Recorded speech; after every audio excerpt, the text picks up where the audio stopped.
Dimanche 30 décembre 2018, mesdames, messieurs, bonsoir. Bienvenue à toutes et à tous dans cette édition d'information sur la télévision Labari, une édition comme tous les dimanches qui aujourd'hui fait exception car nous n'avons pas d'invité sur ce plateau avec nous ce soir.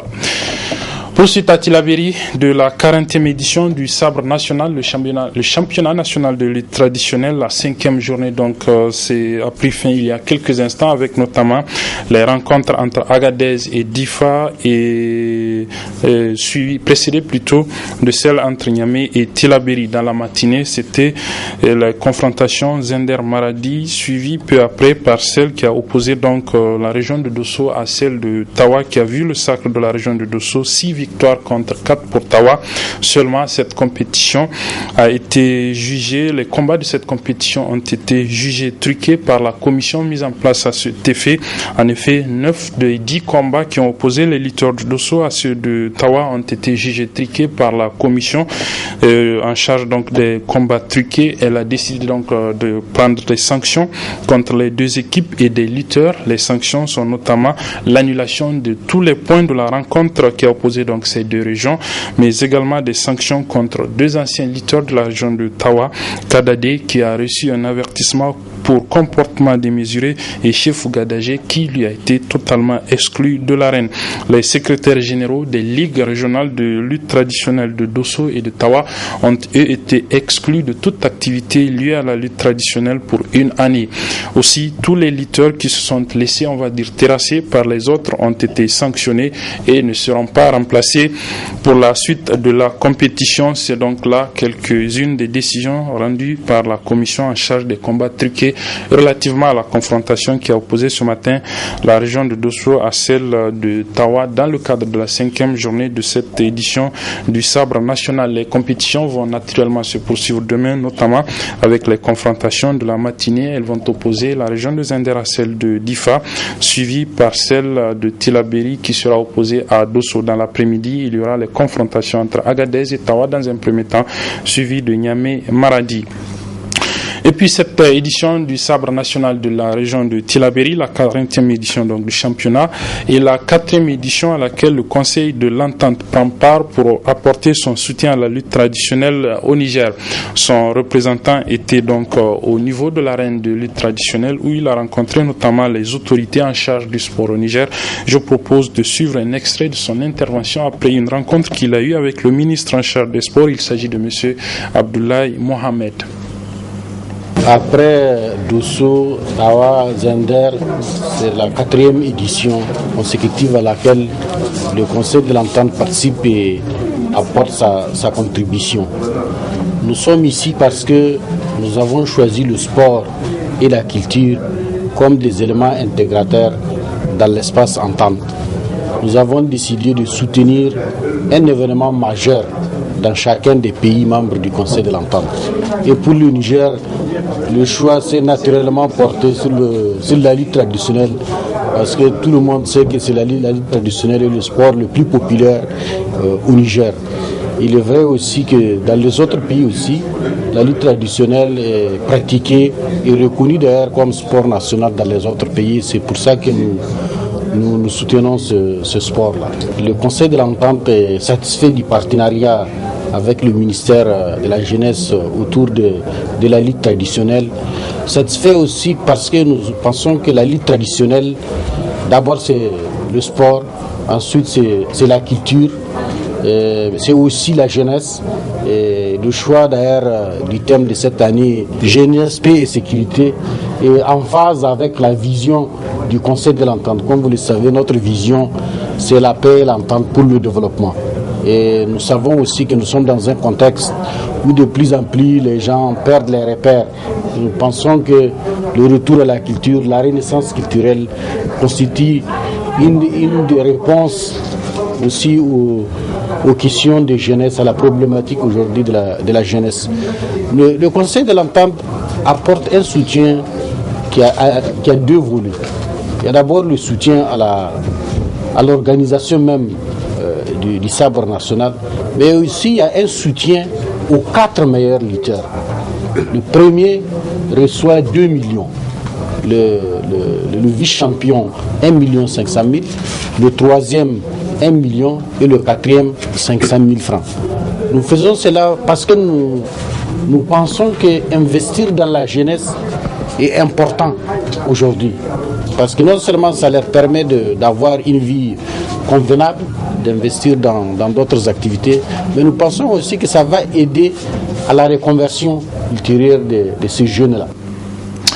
Voilà, c'était donc le secrétaire exécutif adjoint du Conseil de l'Entente, M. Abdoulaye Mohamed, qui était hier donc au niveau de Tillabéri, où il a pris part donc à la 4e journée de cette 40e édition du championnat national de lutte traditionnelle qui se déroule à Tillabéri, pour apporter le soutien depuis 4 ans que le Conseil de l'Entente apporte à la lutte traditionnelle à l'occasion des éditions du championnat national. Et puis il faut peut-être ajouter, selon en tout cas nos envoyés spéciaux à Tillabéri, qu'après donc les mesures annoncées par la commission en charge des combats truqués contre certains acteurs de la lutte traditionnelle des régions de Dosso et d'Ifa, les lutteurs de la région de Tawa, plutôt les lutteurs de la région de Tawa ont donc protesté, estimant que ces mesures sont excessives. Ils ont donc à cet effet pris d'assaut l'arène de lutte traditionnelle. Il a fallu l'intervention des forces de l'ordre pour rétablir l'ordre au niveau de l'arène pour la poursuite des compétitions. Nos envoyés spéciaux, toujours pour cette 40e édition du Sabre national à Tillabéri,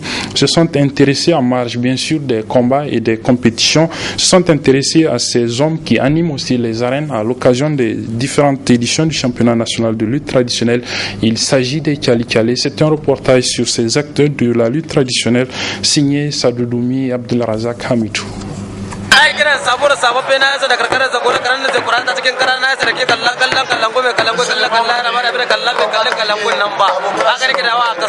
Véritables détenteurs de la joie et de l'humour dans les arènes, les Tchali-Tchali sont un corps très important de la lutte traditionnelle. Ces semeurs de joie ont une mission, égayer le public et lui faire prendre du plaisir. Et ça marche. Dans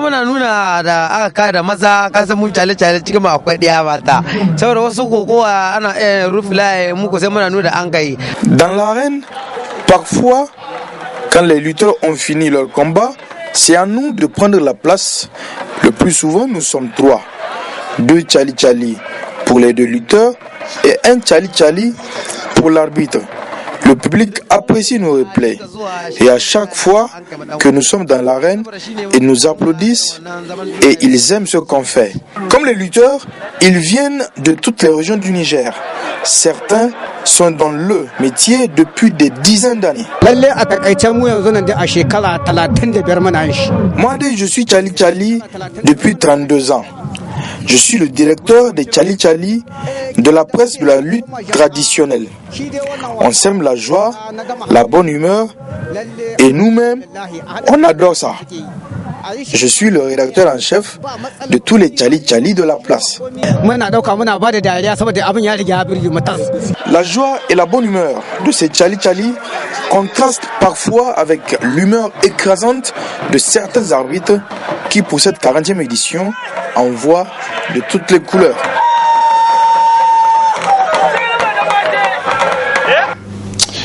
La suite du journal avec la fin cet après-midi de l'atelier organisé par le réseau des organisations pour la transparence et l'analyse budgétaire rotable sur le thème financement, agir pour le financement public et la qualité de l'éducation et de la formation professionnelle au Niger. C'est une rencontre que le ROTAB a organisée avec le soutien de Oxfam et qui a regroupé donc les acteurs du financement du secteur de l'éducation et de la formation professionnelle au Niger. Le résumé de la cérémonie de clôture de cet atelier avec nos reporters chez Bouguisso et Nasser Dantofou.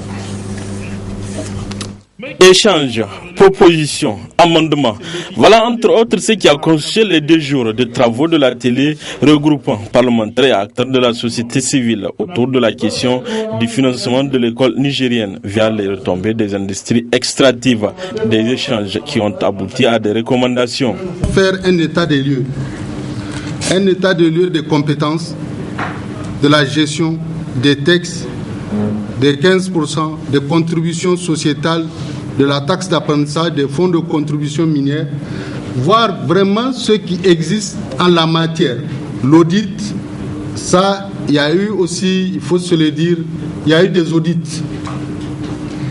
Et on en redemande encore L'audit suppose quand même aussi aller dans les fonds, là où on nous vole le plus, des fois, c'est sur les charges d'exploitation.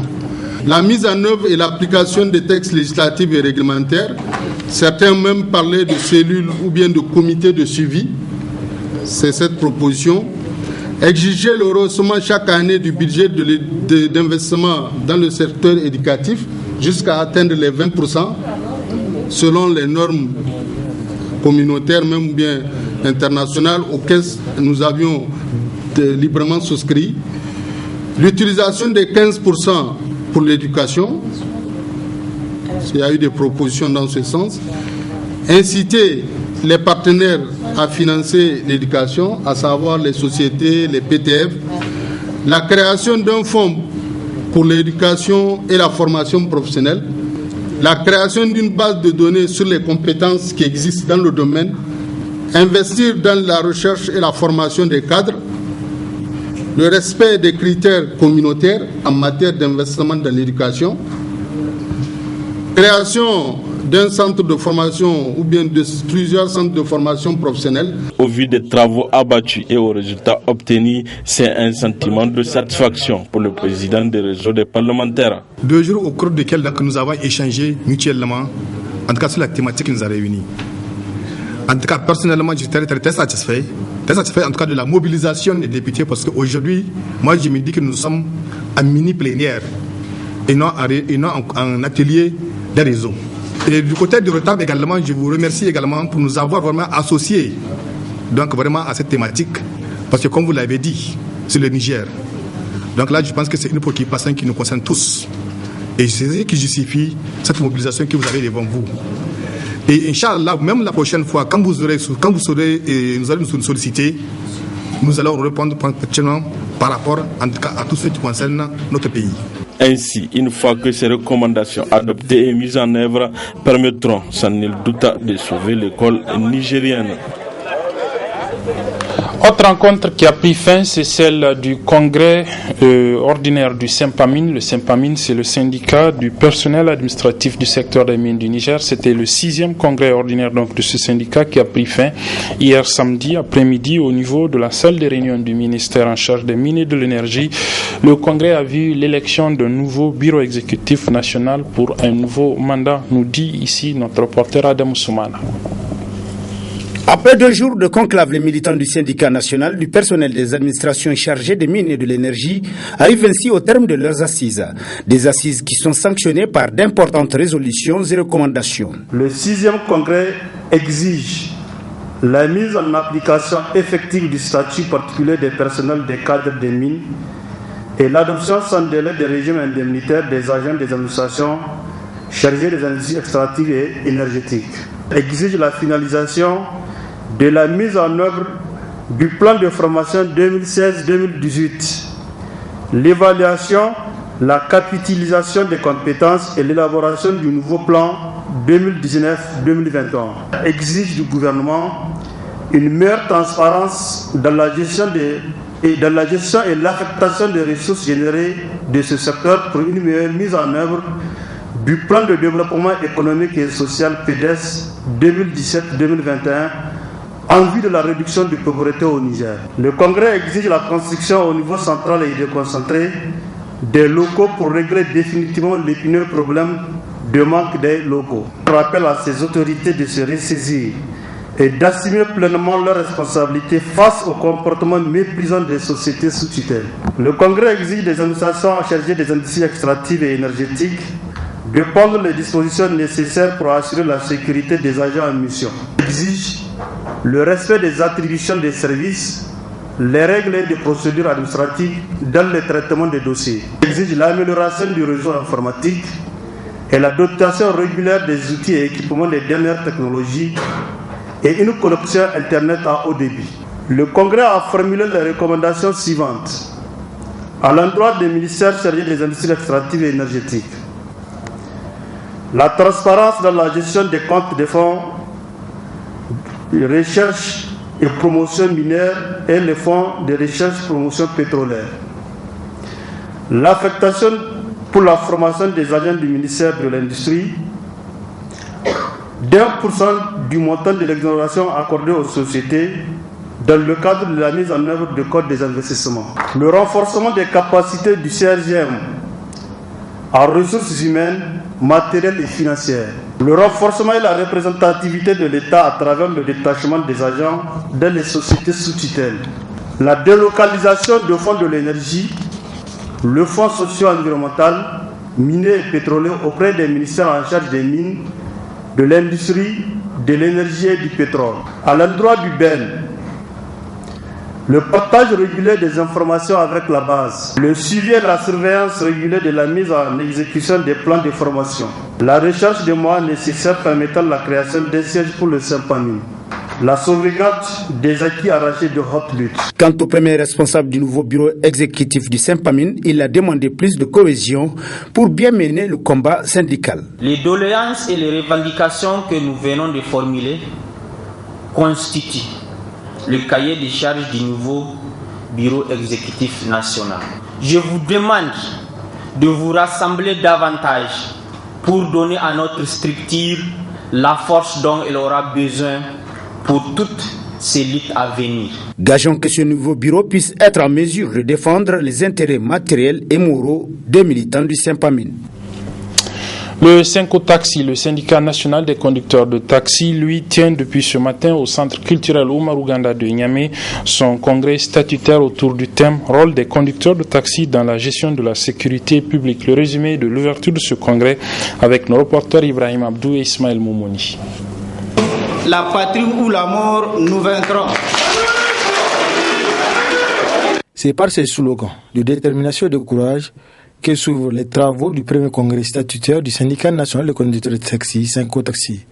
Un congrès qui se tient au moment où le pays traverse une situation difficile due à l'insécurité, pour ainsi apporter leur part à l'édifice afin de mettre fin à ces fléaux, d'où le choix du thème. Rôle du conducteur de taxi dans la gestion de la sécurité publique n'est pas une simple vue de l'esprit. Il se justifie par la situation sécuritaire très inquiétante qui sévit dans notre pays. En outre, le phénomène du terrorisme, l'insécurité urbaine met en péril l'intégrité physique, voire la vie de nos camarades. Par ailleurs, les transporteurs nigériens sont laissés pour compte malgré l'apport de notre activité dans le développement socio-économique du pays. C'est pourquoi tous les acteurs syndicaux du secteur doivent s'unir dans la solidarité pour la défense des intérêts matériels et moraux de nos militants. Chers congressistes, au cours des présentes assises, nous allons examiner le bilan moral et financier du BEN sortant avant de procéder à l'élection d'un nouveau bureau exécutif national.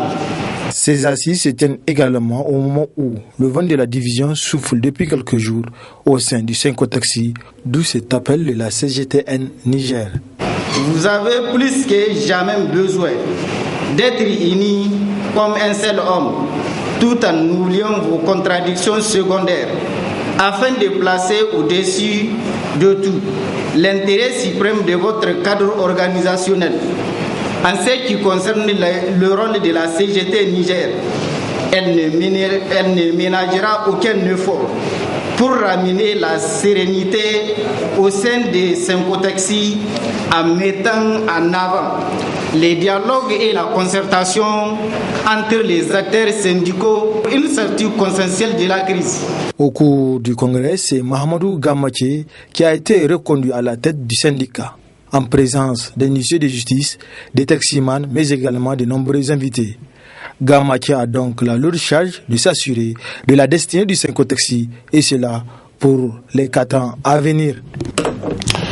Du sport pour refermer cette édition, et c'est du football féminin, notamment avec le début ce matin au collège d'enseignement secondaire du quartier Yantala, dans le premier arrondissement de la ville de Niamey, d'un tournoi de football féminin qui met aux prises 4 équipes, cela dans le cadre de la promotion de ce type de football dans notre pays, nous disent nos reporters Halid Bourema et Nasser Dantofo.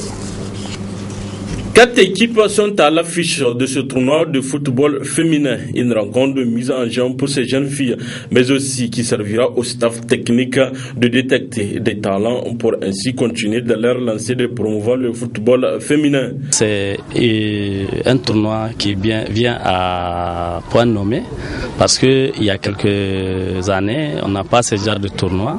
Donc le CJ Antala, donc le terrain du CJ Antala reprend ce genre de tournoi dont il avait l'habitude. Donc cette année, pour la première fois, il va faire un regroupement pour détecter les talents pour l'association qui est pour la promotion du sport féminin.